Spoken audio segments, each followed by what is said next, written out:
coming up here. He's gonna come right up on here, cruise right along inside here, get up here, climb with his little claws up here, and he gets right up and inside there.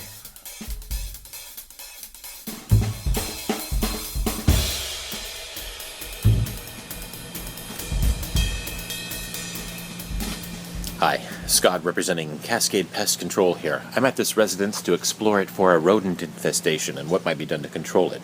Now when I'm talking about a rodent infestation, I'm also talking about mice too. The difference being that a mouse is going to be able to get through a small hole while a rat needs a little bit larger hole. So the larger the hole in your residence, the chances that you might have both. So we're going to go through a three-step process on this residence to make sure that this is taken care of. Now more on that three-step process later. Right now, I'd like to show you a few interesting things.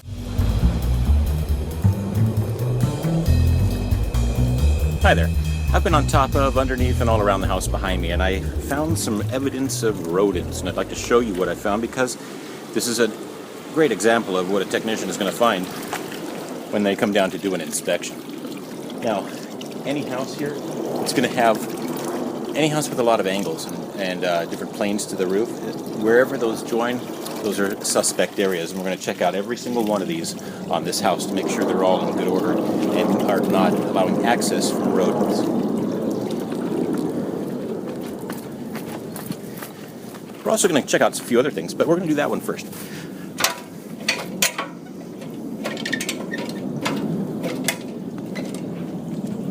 Always got to be real careful when you're up on top of a roof.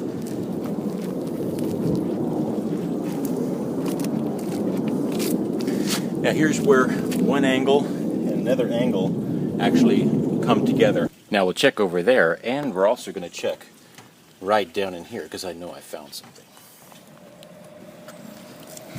Now it looks like I don't see the grease marks there. That hole still needs to be sealed up because rats could use it at any time in the future if it's left open. No sense showing you all of them, so let's head on down and we'll take a look at some other areas. Now, there's a ladder that I'm climbing up, but there's other kinds of ladders that rats will be looking for. Tree branches, wood leaned up against the house. Any number of things can be a ladder for a rat. And before we get over to show you a couple of other ladders, I'd like to point out something about food. We've got a dog food dish right here, and we've got a barbecue. Now barbecue is going to have like lots of savory flavors in it, hopefully from lots of good barbecues. And they have a grease trap, and that grease trap is going to attract any kind of nose that's going to be looking for some good stuff. The dog food bowl, now if the dog is going to eat right away, that's one thing. If they leave food, that's quite another. As I look down here, I see actually some droppings. So rats have been here. Oh, and check underneath here. I found a couple of traps, big ones. And if you had looked close, you would have seen some droppings. But we don't really care too much about what's going to be in the barbecue because there's not really that much there, but things like garbage cans. Never leave your garbage can with a little lid open like that because that allows free access. And check around. We got lots of jets around here sometimes. Check to see if there's any nibbling on your can. You'll see teeth marks. These are ladders that will allow a rat to go up and check out what's up there. See if there's any vulnerabilities. And things like apple trees, right? Good fruit for humans, also good fruit for rats. And they're allowed to, not allowed to, they're able to jump from branches up there onto the roof and then gain access to the upper reaches of the house at will.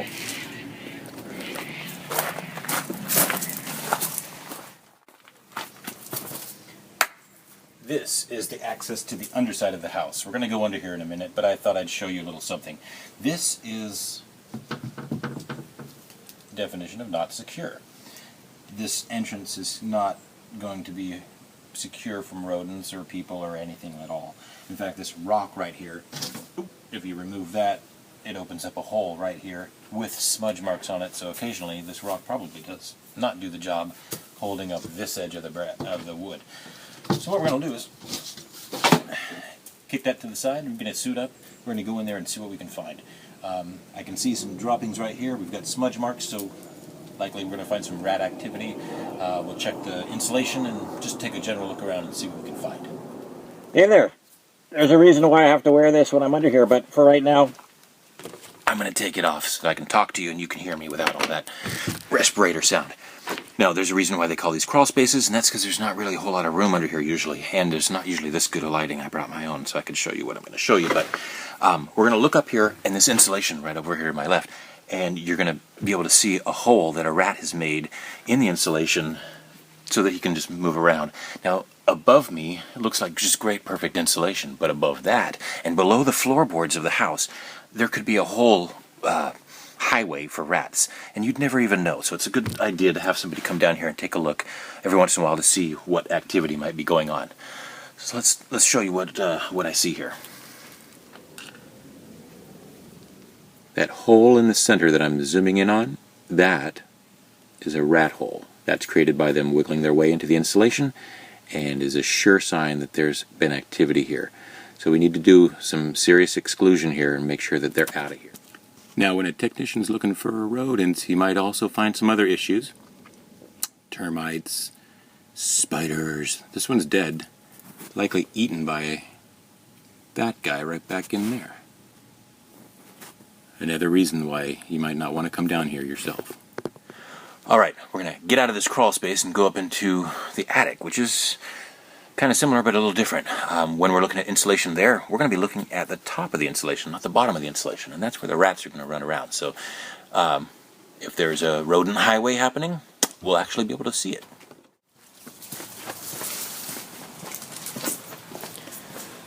We're going to gain access to the attic through the garage. I've got a ladder set up here, and we're going to go up and take a look at some of this blown-in insulation. All of this stuff here is really light. And if we get up just a little bit higher, you can see they've compressed this down. This is part of the run, and you can see droppings. The insulation where it's compacted down is going to have less of an R value, so a large infestation of rats can actually tamp down a lot of this insulation and therefore cost you money in insulation value, energy waste. It's really hard to see, but that's light coming in from where we looked at a hole where two planes on the roof met, if you recall. This is it from the inside. Access to your attic? Well, it's like free reign to your house. Alright, let's get down and check out some bird seed.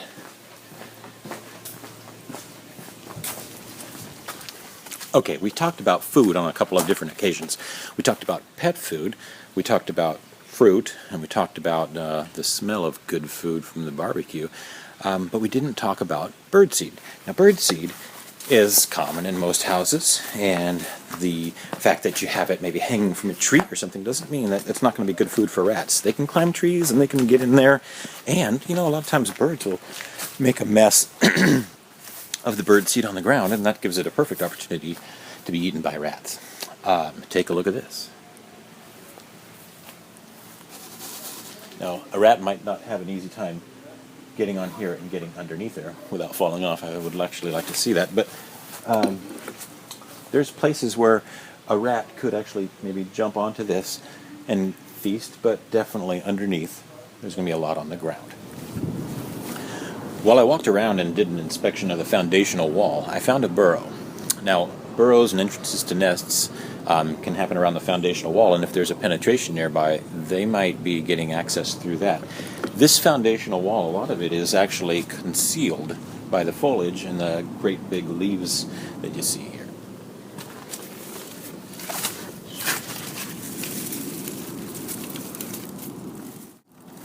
And you think, well, I might have no problem in my house, but you know what?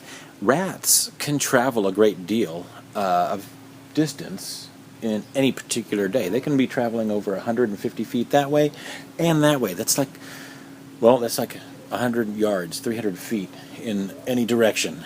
They could be traveling, looking for food, and having that be their routine, not just something that they do occasionally. So if there are rats around, like in your neighbor's house, they may be your problem as well. It's been a pleasure taking you on a journey in and around a house that has rodents. We've learned how pervasive they are and how tenacious they can be. We've also learned that even if you eliminate the nest in your property, you're not necessarily safe. You see, the nest that you've eliminated was defending its territory, which was your home. And without them defending it from other rodents, those rodents will find a way into your home without the proper exclusionary work done. So what you really need is professional help from start to finish. Cascade's rodent control is a 3-step process. Step 1 is the initial service. That includes an inspection, trap setting, and an estimate on any needed exclusion work. Step 2, that's to perform the exclusion work. And step 3, that's Cascade Pest Control's ongoing protection service, in which you'll see your Cascade technician every 2 months. They'll re-inspect the home's exterior, they'll set, check, and replenish the exterior bait stations, and all of this is designed to create and maintain a perimeter defense to protect you and your home. Cascade's Rodent Protection Service carries a retreatment warranty, and should rodents ever make a new assault on your home, you'll appreciate Cascade's response. Extra visits, free of charge. To protect your home and health, call Cascade Pest Control at 1-888-989-8979. That's 1-888-989-8979.